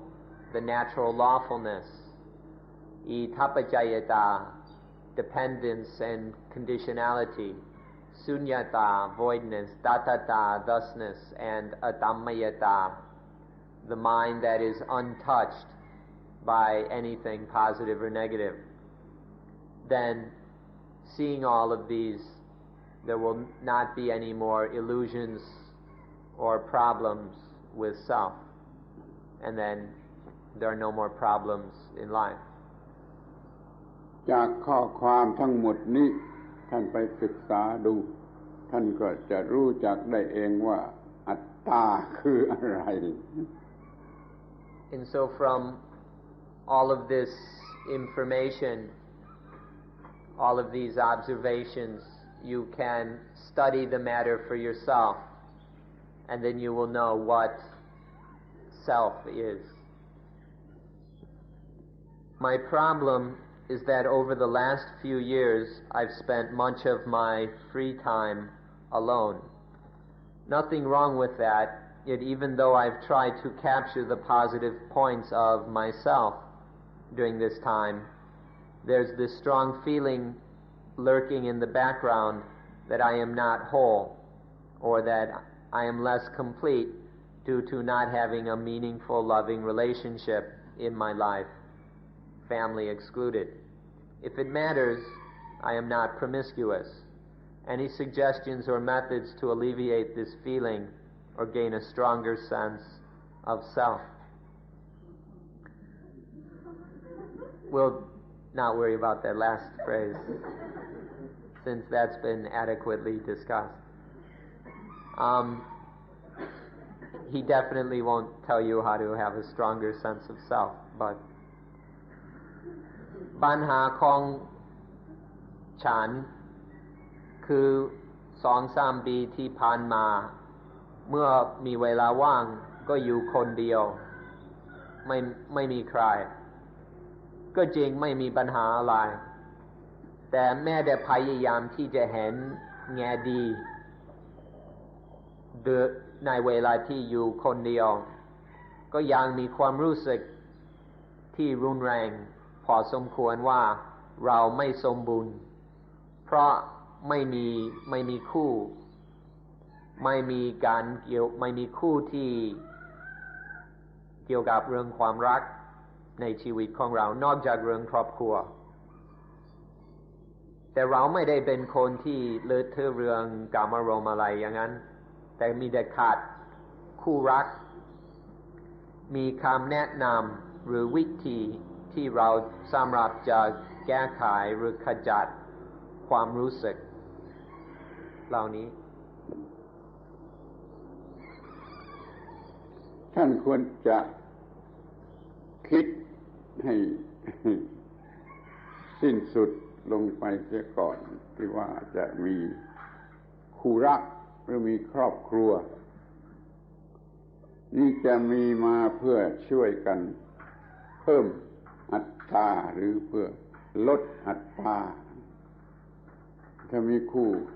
สามีภรรยาดีสามารถช่วยกันลดอัตราปัญหาเหล่านี้ก็ไม่มี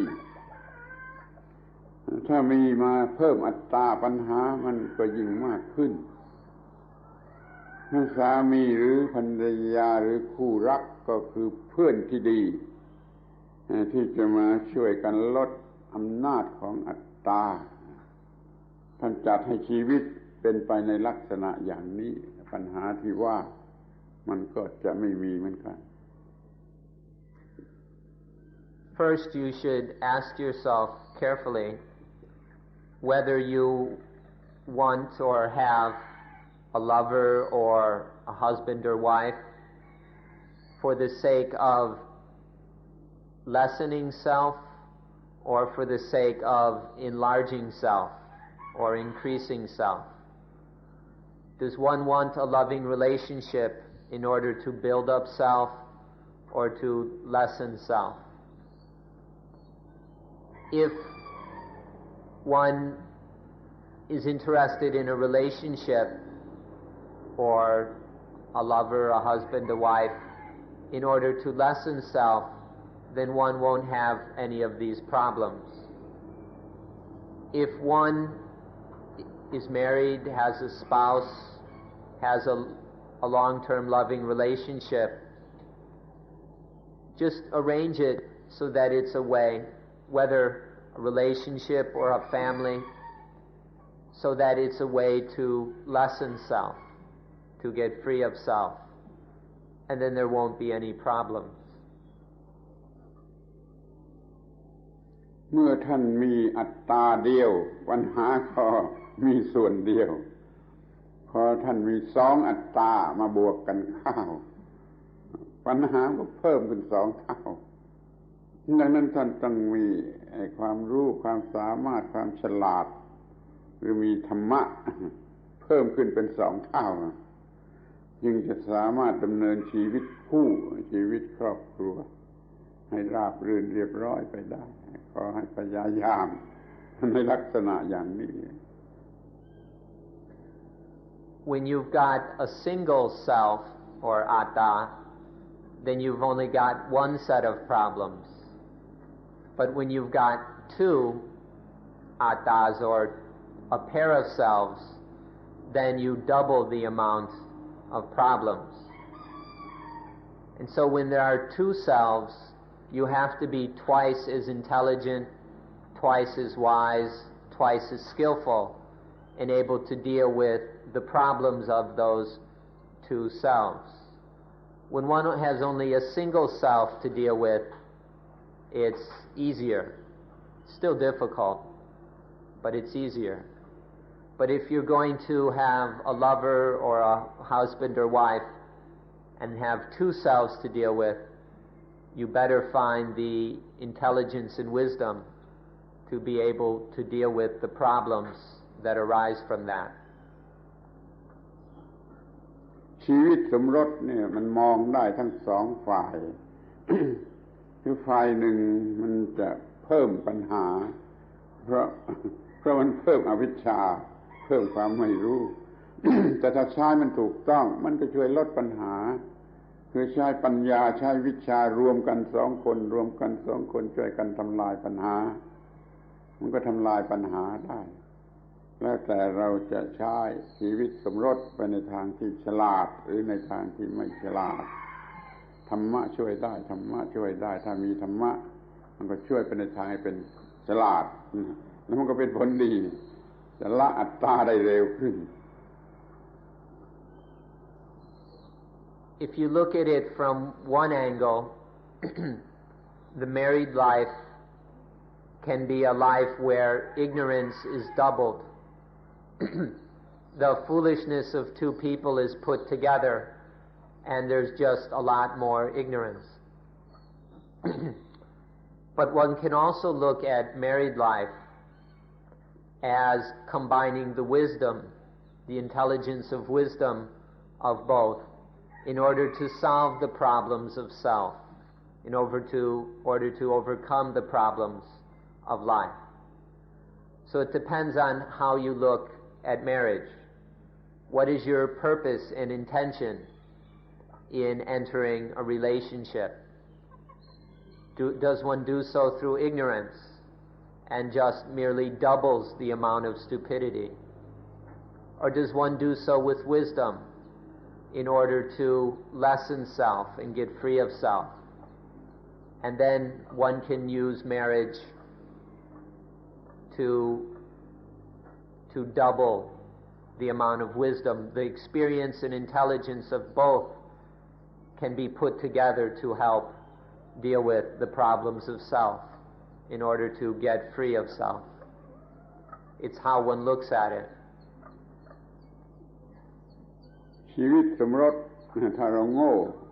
ถ้าเราใช้ไม่ถูกมันเพิ่มความโง่ขึ้น2 เท่าถ้าเราใช้ถูกมันเพิ่มความฉลาดขึ้น2 เท่ามันจึงพยายามใช้ให้ถูกโดยมีหลักธรรมะเป็นเครื่องนำ If we live the married life incorrectly, then it doubles stupidity. But if we live the married life correctly, it doubles intelligence and wisdom. So please try to live the married life correctly so that there is more wisdom and less self. This will be the last question. My first exposure to Buddhism was through Tibetan Buddhism. Could you please comment on what you think are the essential differences between Tibetan and Thai or Suan Mok Buddhism? Would reading books on Tibetan Buddhism only confuse what we have learned here? ข้าพเจ้าได้เรียนพุทธศาสนาแรกๆโดยอาศัยฝ่ายพุทธศาสนาแบบทิเบตอาจารย์กรุณาชี้แจงหรือให้คำขอคิดเห็นเกี่ยวกับความแตกต่างอันสำคัญหรือที่ essential ระหว่างพุทธศาสนาฝ่ายทิเบตและพุทธศาสนาที่สอนกันในส่วนโมกถ้าเราไปอ่านหนังสือของฝ่ายทิเบตจะทำให้เรางงหรือไม่จะทำให้สิ่งที่เราเรียนรู้ที่นี่งงหรือมัวข้อนี้มันมีความลับอยู่ที่ว่าเราเข้าถึงหัวใจนิวเคลียสของพุทธศาสนาแบบเถรวาทหรือไม่เข้าถึงหัวใจแห่งพุทธศาสนาแบบมหายานหรือไม่ถ้าเข้าใจถึงหัวใจแล้วมันเหมือนกันเลยไม่มีเถรวาทไม่มีมหายานไม่มีทิเบตไม่มีพุทธศาสนาอย่างลังกาอย่างพม่าอย่างไทยหรืออย่างจีนหรืออย่างทิเบตหัวใจของพุทธศาสนาที่แท้จริงเนี่ยต้องเน้นที่ว่าที่แท้จริงที่ถูกต้องนั่นคือสอนให้เห็นความเป็นอนัตตาของชีวิตอนัตตาของชีวิต ชีวิตในที่นี้แบ่งออกเป็นขันธ์ห้าคือรูปเวทนาสัญญาสังขารวิญญาณให้ห้าส่วนนั่นแหละคือชีวิตเห็นอนัตตาของชีวิตมันก็ดับทุกข์ได้ทั้งนั้นหัวใจเทรวาสก็เห็นอนัตตาของชีวิตของมหายานก็เห็นอนัตตาของชีวิตหรืออย่างทิเบตอย่างวัชรยานอะไรก็เห็นอนัตตาของชีวิตทั้งนั้นไม่มีต่างกัน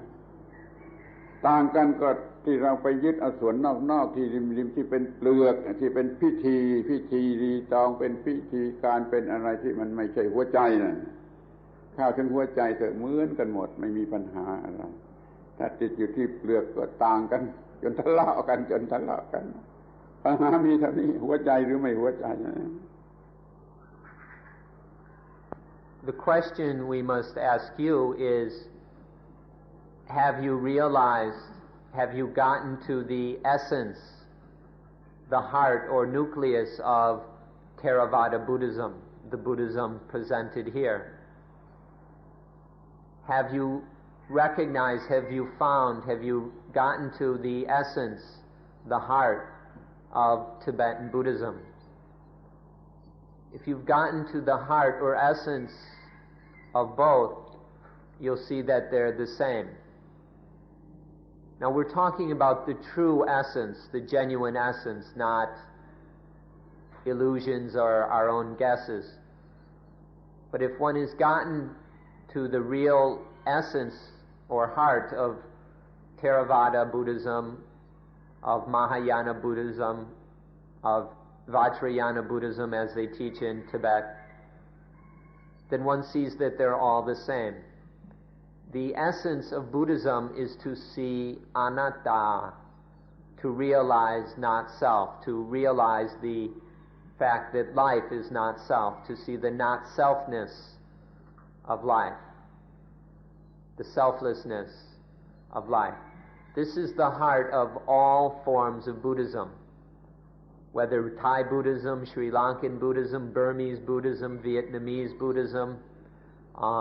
Tibetan Buddhism, Chinese, Japanese, Korean, Mongolian, Western Buddhism, whatever kind of Buddhism is, the heart, the essence is just this one thing, to realize the selflessness, the anatta of life. All the schools of Buddhism teach this. This is the only true or genuine heart of Buddhism. Now you can get confused if you take superficial matters, some of the outer or external things, such as the ceremonies, or the language used, or the way the monks dress, or shave their heads, or the rules they follow. If you take the language or the specific meditation techniques, or any of the externals, then this can lead to confusion, discrimination, and even a lot of arguing, who's right, who's better, and all that kind of rubbish. But if one gets to the heart of it, then one sees that all schools, all forms of Buddhism are the same. They teach that life is not self. This is usually taught in the form that the 5 heaps, the 5 khandas, or in Sanskrit skandhas, are not self.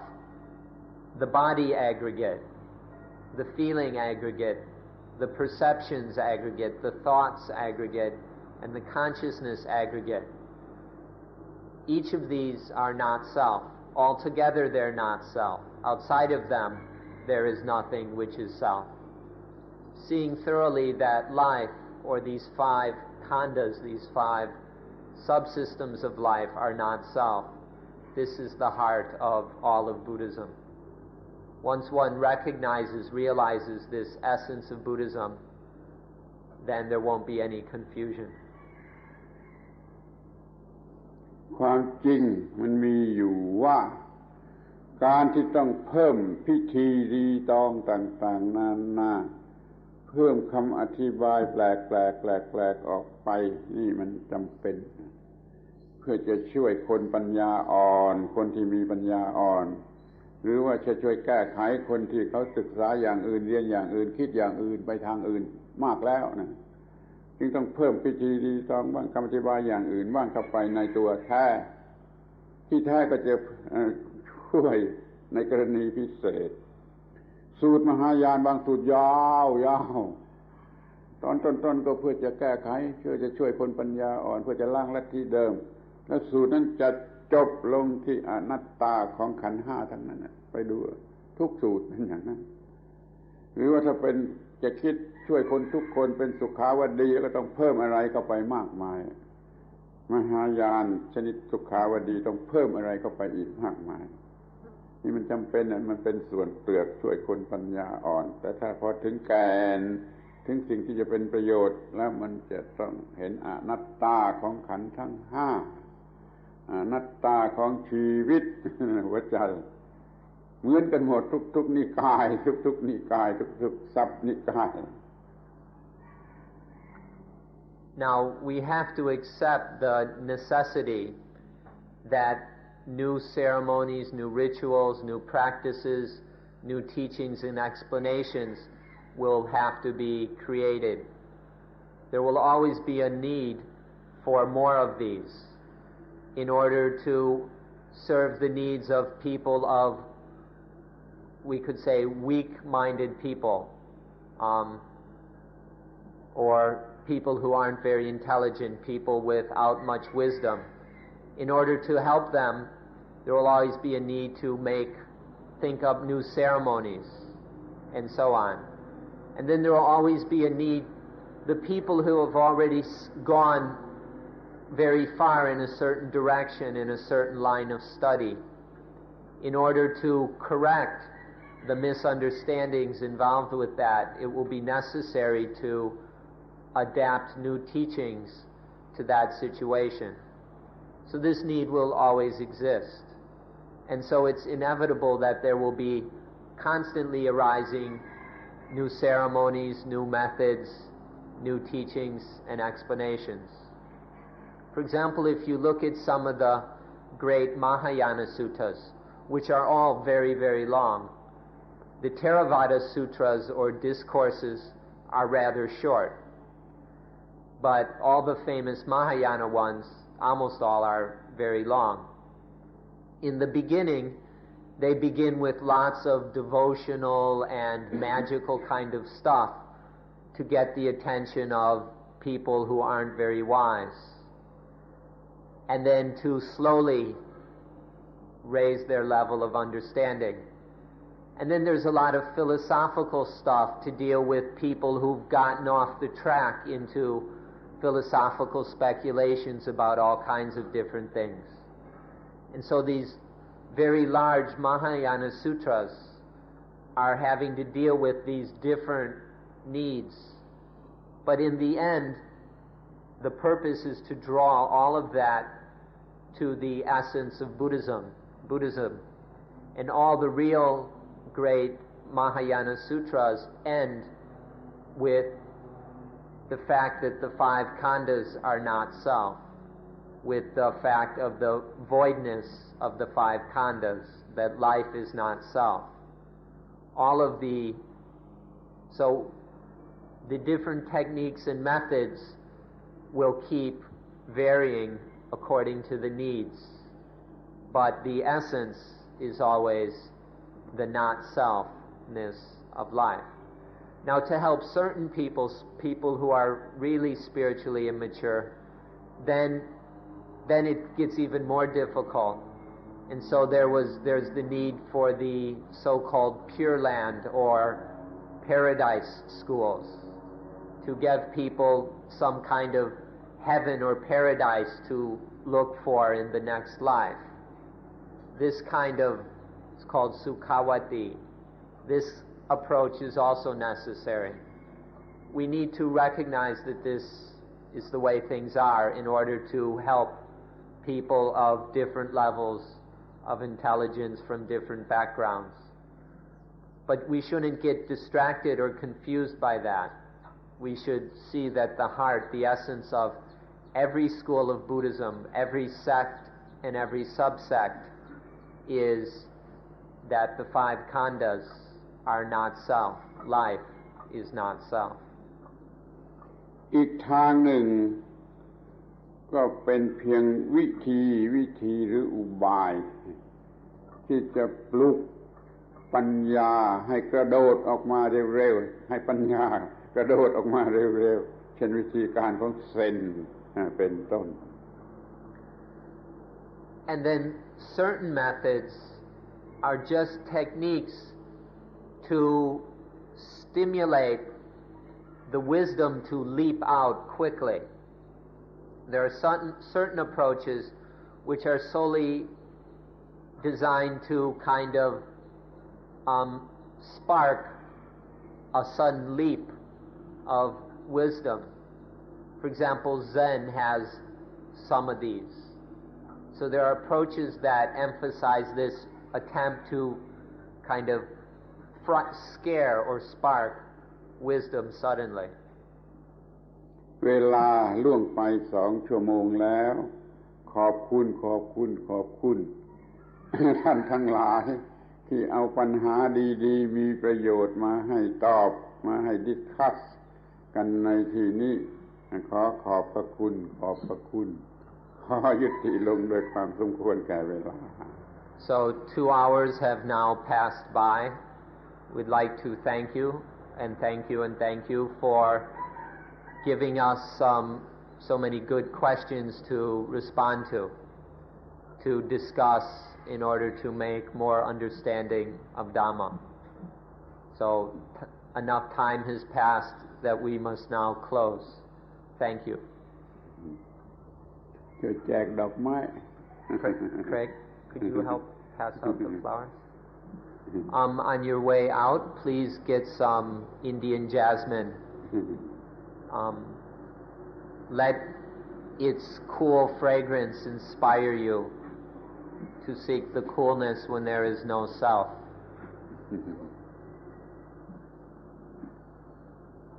มีความหอมชนิดเย็น